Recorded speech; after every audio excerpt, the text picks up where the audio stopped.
Bonjour, dans cette vidéo, on va voir la méthode de King. Donc, le principe de cette méthode, elle est comme la méthode de Cusick, elle est destinée à faciliter la constitution et l'implantation d'îlots de fabrication.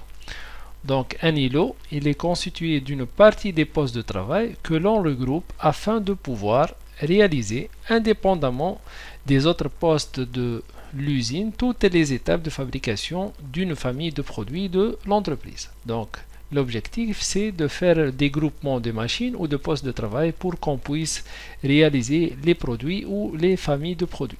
Elle est basée sur l'exploitation d'une matrice permettant de visualiser l'utilisation des moyens à implanter, c'est-à-dire les machines ou les postes de travail, et les produits ou les familles de produits à fabriquer. Donc, l'objectif de cette méthode, elle est utilisée pour l'implantation de type îlot de fabrication ou de production, dont son objectif est tout d'abord d'améliorer la gestion des flux des produits entre les différents îlots de fabrication, minimiser le stock d'encours et minimiser les manipulations et les pertes de pièces, améliorer les conditions de travail, optimiser l'occupation des surfaces et surtout réduire les délais et respecter les délais de livraison imposés par le client.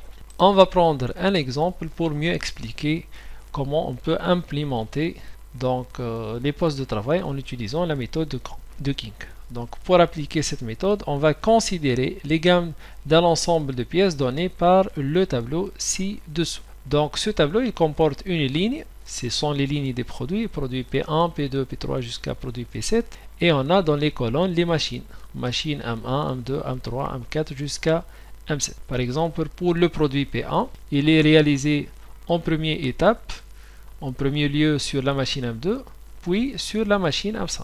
Pour le produit P2, il est réalisé sur la machine M6, puis sur la machine M4. Pour le produit P3, il est fabriqué sur la machine M5, puis il est déplacé vers la machine M3 et enfin il est réalisé sur la machine M4 et ainsi de suite pour le reste des produits. L'objectif est de déterminer l'ensemble des îlots ou de regroupement des postes de travail et de machines pour réaliser bien sûr l'ensemble des pièces. Commençons par la première étape. Donc on traduit la matrice en écriture binaire et en affectant un poids en puissance de 2 à chacune des pièces. Donc on commence par la première colonne du tableau, ci-après. Ainsi l'équivalent, par exemple de M4. Donc on va ici mettre les poids. On commence par le poids le plus élevé, 2 puissance 6, 2 puissance 5, 2 puissance 4, 2 puissance 3, 2 puissance 2, 2 puissance 1, jusqu'à 2 puissance 0. Donc le dernier produit doit commencer par 2 puissance 0 et à chaque ligne on va ajouter 1. Par exemple, et on va calculer l'équivalent décimal. Par exemple, pour la machine M1, donc c'est 0 fois 2 puissance 6, plus 0 fois 2 puissance 5, plus 0 fois 2 puissance 4, plus 1 fois 2 puissance 3, qui est 8, plus 0 fois 2 puissance 2, plus 0 fois 2, plus 0 fois 1. Donc ça donne 8. Pour M2, c'est 1 fois 2 puissance 6, plus 1 fois 2 puissance 2, plus 1 fois 2 puissance 0, ça donne 69. Pour M3, c'est 1 fois 2 puissance 4, plus 1 fois 2 puissance 0, ça donne 17. M4, c'est 1 fois 2 puissance 5, ça donne 32, plus 2 puissance 4 plus 16, plus 2, ça donne 50. Pour M5, 1 fois 2 puissance 6, plus 1 fois 2 puissance 4, plus 1 fois 2 puissance 2, ça donne 84. Et pour M6, 1 fois 2 puissance 5, plus 2, ça donne 34. La dernière machine, M7, c'est 1 fois 2 puissance 3, c'est 8. Voilà comment on peut déterminer l'équivalent des machines en décimale. Pour l'étape 2, on va ordonner les colonnes dans l'ordre décroissant de l'équivalent décimal. Donc, et pour le cas d'égalité, on respecte l'ordre existant des machines et on suit le même processus. Par exemple, on a donc quel est l'ordre le plus grand ici? C'est pour M5, donc c'est 84. Donc on va commencer par M5, puis 84, on a 69, puis M2. Après 69, on a 50, puis on a M4, puis on va passer à 34, M6, puis on a M3 17, puis on a M1 8, donc et M7 on a le même poids, donc on va commencer par M1 puis M7. On va respecter l'ordre existant, M1 puis M7.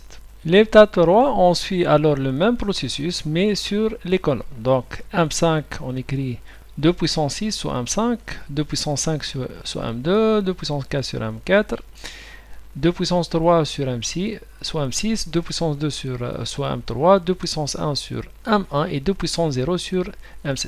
Bien sûr, on va commencer ici par le degré le plus faible, 2 puissance 0, et on ajoute 1 à chaque colonne. Et on refait le même travail réalisé sur la ligne.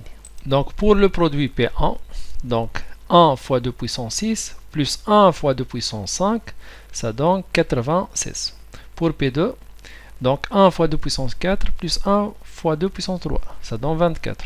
Donc pour P3, 1 fois 2 puissance 6 plus 1 fois 2 puissance 4 plus 1 fois 2 puissance 2, ça donne 84. Pour P4, c'est 1 fois 2 puissance 1 plus 1 fois 2 puissance 0, ça donne 3. Pour P5, c'est 1 fois 2 puissance 6 plus 1 fois 2 puissance 5, ça donne 96. Pour P6, c'est 1 fois 2 puissance 4, 1 fois 2 puissance 3, ça donne 24. Et pour P7, c'est 1 fois 2 puissance 5 plus 1 fois 2 puissance 2, ça donne 36. Voilà, donc on a obtenu l'équivalent décimal pour chaque produit. Par la suite, on va donc trier ces lignes-là dans l'ordre décroissant. On va commencer par P1, puis on a P5 qui ont le même poids, puis on a P3, et ainsi de suite. Donc on trouve le classement décroissant suivant, P1, P5, P3, P7, P2, P6 et P4. Donc P1 avec 96, puis P5 avec 96 aussi, puis P3 avec 84, P7 avec 36, P2 avec donc 24, P6 avec 24 et P4 avec 3. Par la suite, on va mettre les poids ici dans l'ordre décroissance. Et on va répéter le même processus, 2 puissance 6, 2 puissance 5, 2 puissance 4, ainsi de suite, jusqu'à 2 puissance 0. Et on calcule l'équivalent décimal des colonnes. Pour la première colonne, c'est 2 puissance 6 fois 1, plus 2 puissance 5 fois 1, plus 2 puissance 4 fois 1. Ça donne 112.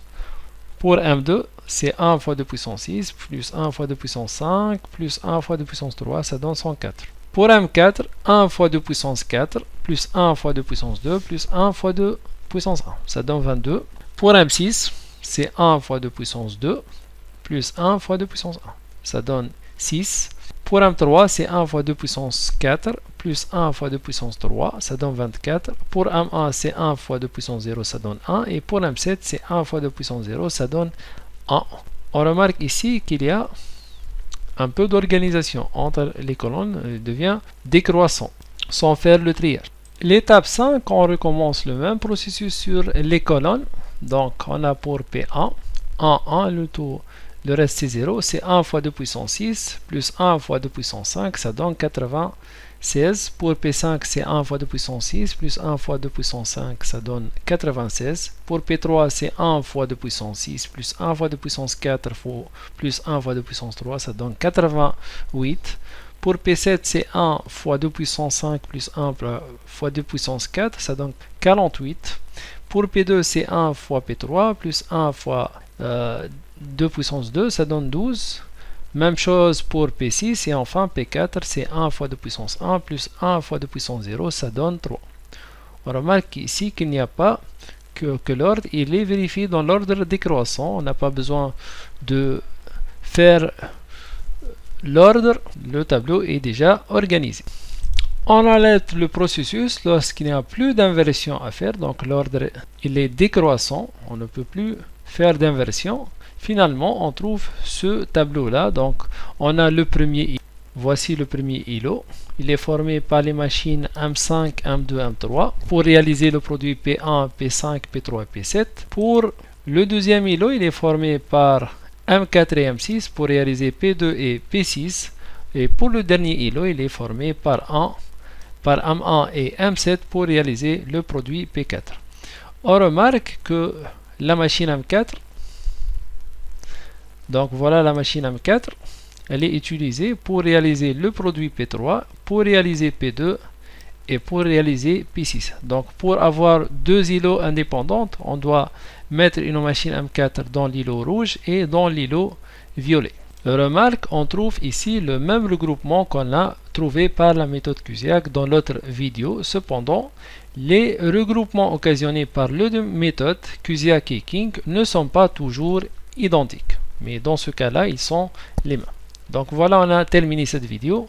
Merci et à la prochaine.